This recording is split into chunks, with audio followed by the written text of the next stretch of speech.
The Carolina Panthers finished the 2023 season with a 2-15 record and missed the playoffs for the sixth straight year.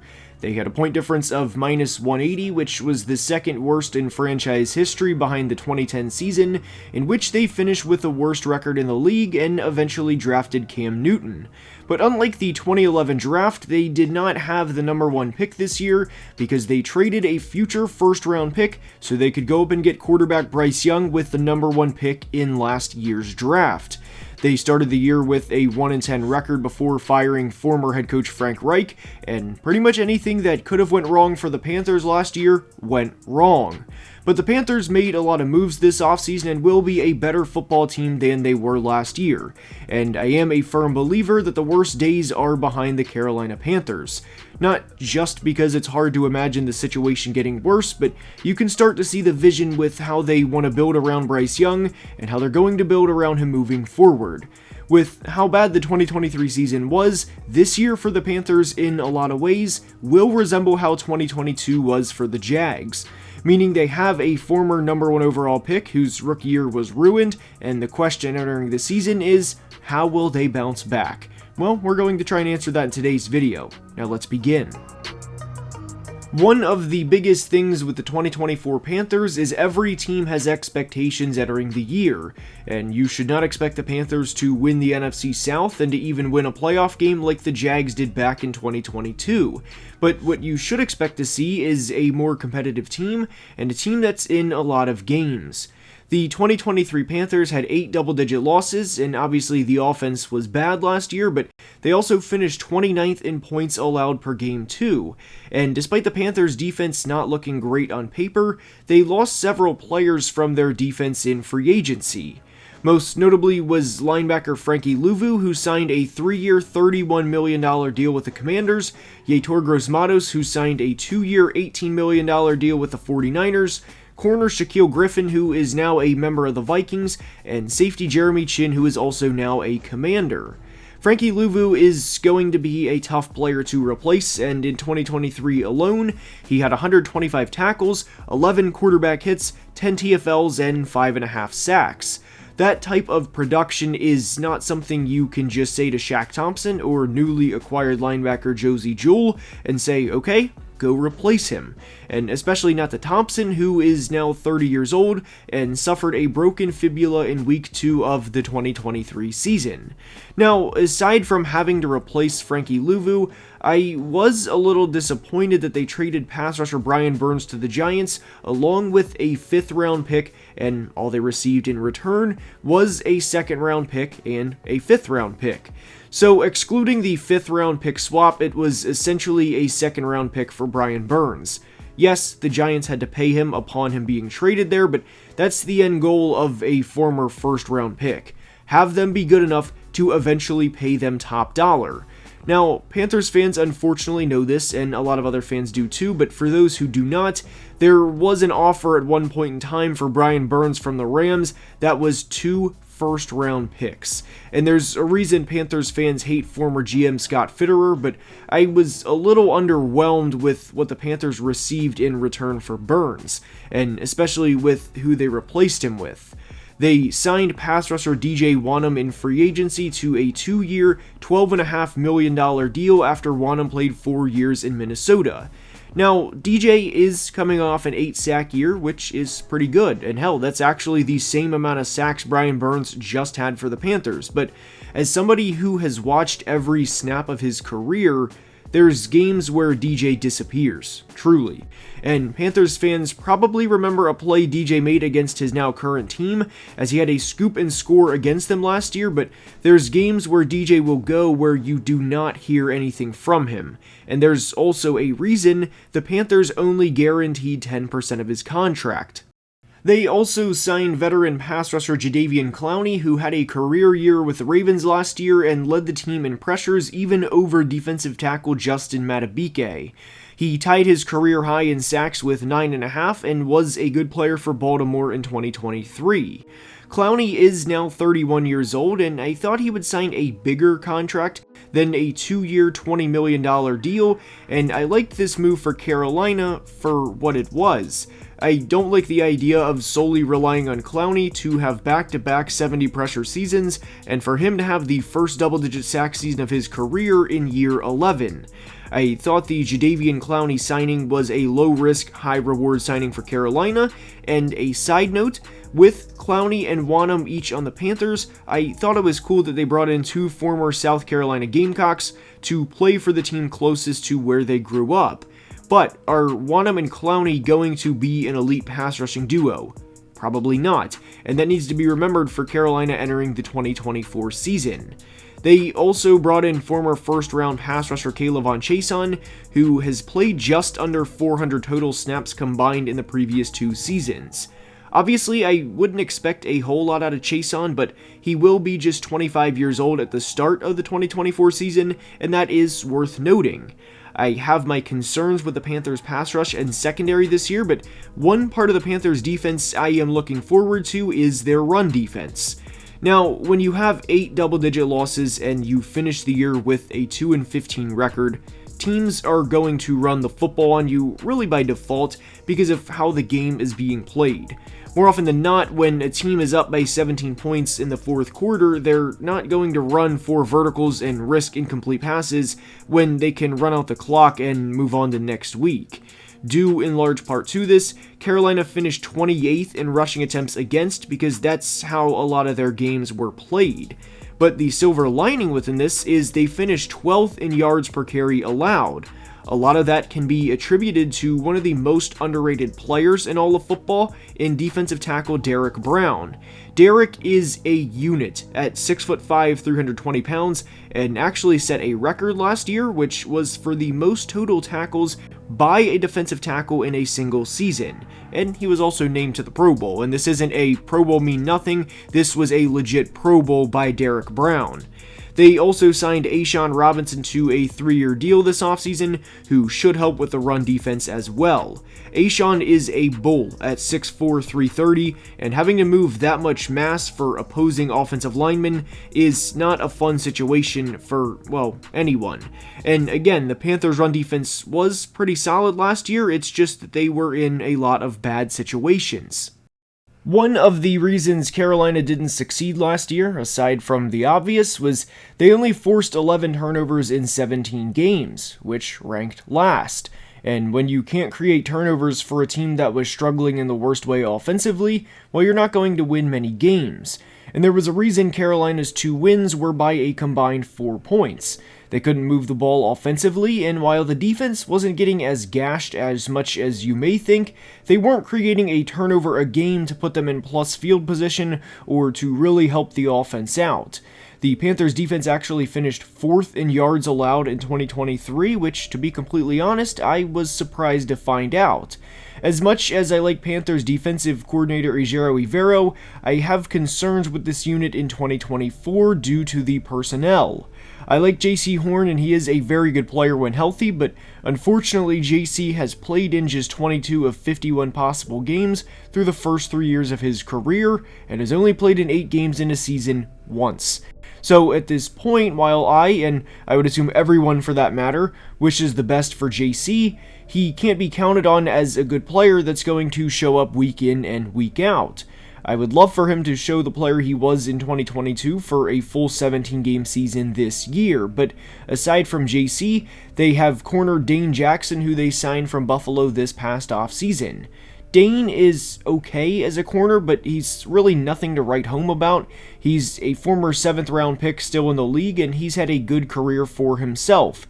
But Dane doesn't strike fear in opposing receivers. After that, it's thin at the corner position, and fast.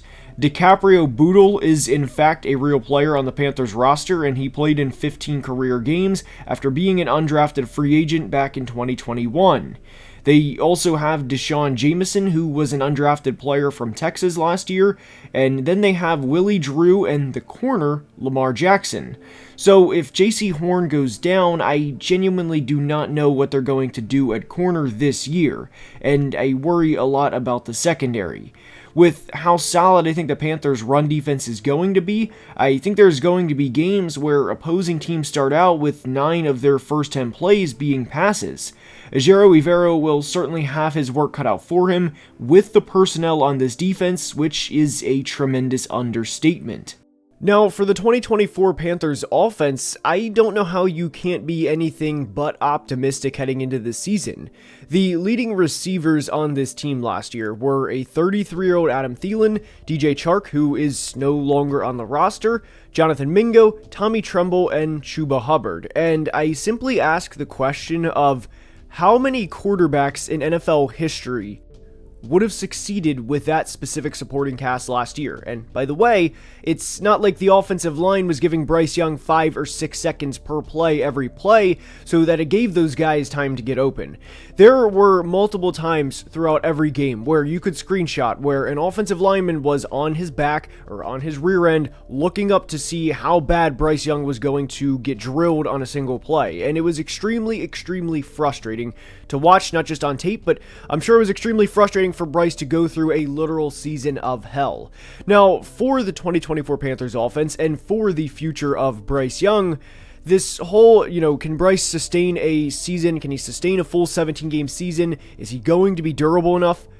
Where do those questions come from? Did we not just watch the same season where Bryce Young was sacked the second most amount of times in the NFL behind only the Commanders' Sam Howell?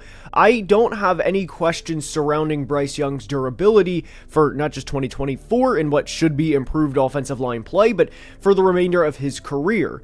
Now, the reality is, if an offensive lineman misses a block and you have a 255 or 265 pound edge rusher running full speed at Bryce Young or any other quarterback, you're not going to want to see that happen. And the chances are that's going to happen at least once throughout a 17-game season where a guy comes completely untouched. But for the amount of hits Bryce Young sustained last year and the amount of sacks he took, which again was over 60, this whole Bryce Young isn't going to be able to stay healthy, that's another narrative that I do not agree with even in the slightest.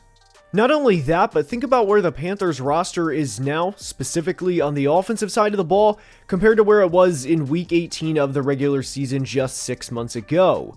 Whether the quarterback is Bryce Young, one of the smaller quarterbacks we have in today's NFL, or whether it's Josh Allen or Anthony Richardson, 2 of the bigger quarterbacks we have in today's NFL, the reality is no quarterback wants to deal with a dominating interior pass rush. So what did the Panthers do this offseason to ensure that Bryce Young does not have to endure a season of hell again like he did during his rookie year? They spent over $150 million on guard play by adding Robert Hunt and Damian Lewis in free agency. One of my favorite moves that any team made for the cost was when the Panthers acquired Deontay Johnson from the Steelers.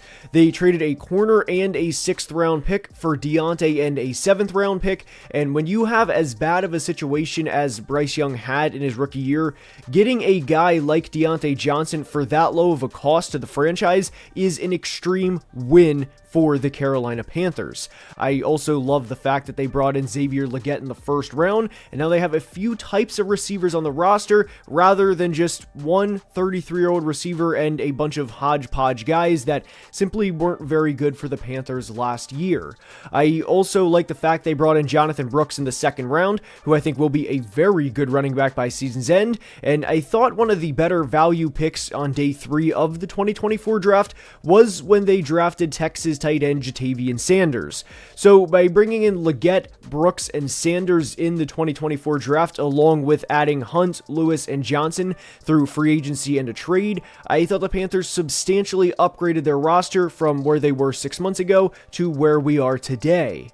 One other big thing to get excited about with the 2024 Panthers offense is under Frank Reich in the 11 games he coached for them last year, the Panthers averaged just 92 yards rushing per game as a team, and in the 6 games he did not coach, they averaged 125 yards per game. Now, I don't know why the lack of being able to run the football carried over from the 2022 Colts to the 2023 Panthers with Reich, because there were earlier points in Reich's career where teams dominated by running the football, specifically back in 2018 with the Colts. So I don't know what's transpired over the past few years and why all of a sudden Frank Reich teams can't run the football like they used to, but the point is, with Dave Canales, who I do believe is a good offensive-minded head coach, I can't imagine the results aren't similar to what they were down the stretch of the 2023 season, with, again, what should be an improved offensive line. Now, for as excited as I am for head coach Dave Canales and the rest of the 2024 Panthers, let's not get carried away and say this is a top 8 or 10 or 12 offense, because it's probably not going to be, and in fact, I'd be extremely surprised if it was. What has to be remembered is 2024 is about salvaging Bryce Young's career and about the progression of Bryce Young, so we can actually see what he can be as an NFL quarterback, because what was thrown out there for the 2023 Panthers, aside from a couple of players offensively, was bad, and there's no real way to evaluate Bryce Young when everything around him was as bad as it was last year. So by adding all of the improvements that the Panthers made, whether it was the running back room, the receiver room, the offensive line, the coaching staff, that is what 2024 is about for Carolina, the improvement of quarterback Bryce Young.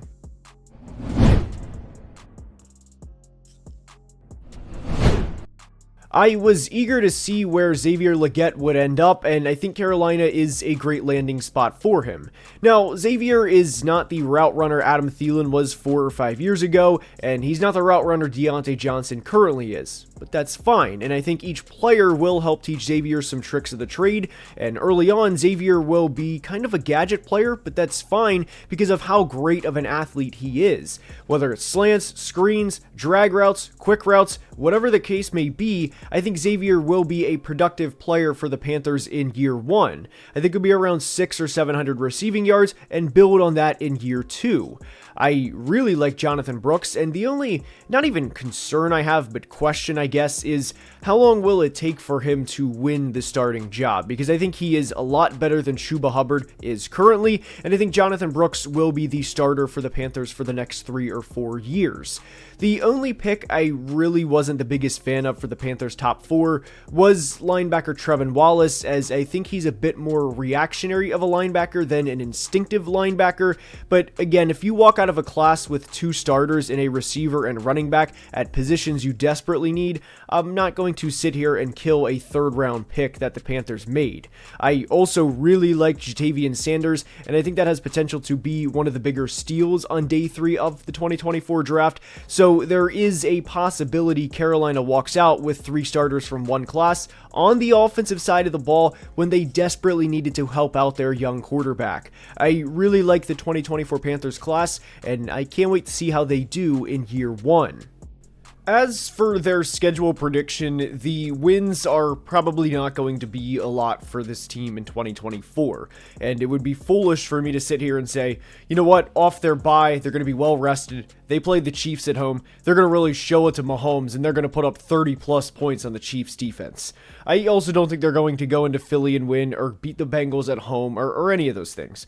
But what 2024 is about for the Panthers is salvaging Bryce Young and having a good relationship, or showing a good relationship and strides with Dave Canales and Bryce Young, so that we can actually build on something moving forward. And that's the big thing to remember with the 2024 Panthers, is they took all of the right steps with the pieces they had this offseason.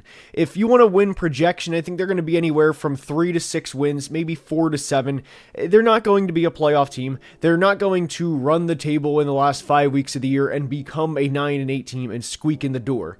They still have a lot of talent deficiencies on the defensive side of the ball, but what they did this offseason on the offensive side of the ball needs to be their game plan for next offseason on the defensive side of the ball, and I hope at that point that Ejiro Evero is still in fact the defensive coordinator next year. So while the Panthers in 2024 specifically are not going to be a 10-7 team or 11-6 team, I like a lot of the moves they made this offseason to build for a better tomorrow. I hope you enjoyed today's video, and if you did, please like and subscribe, as only about 39% of people watching are subscribed, and it helps the channel tremendously. Until next time, please be safe and have a great day. Love you guys.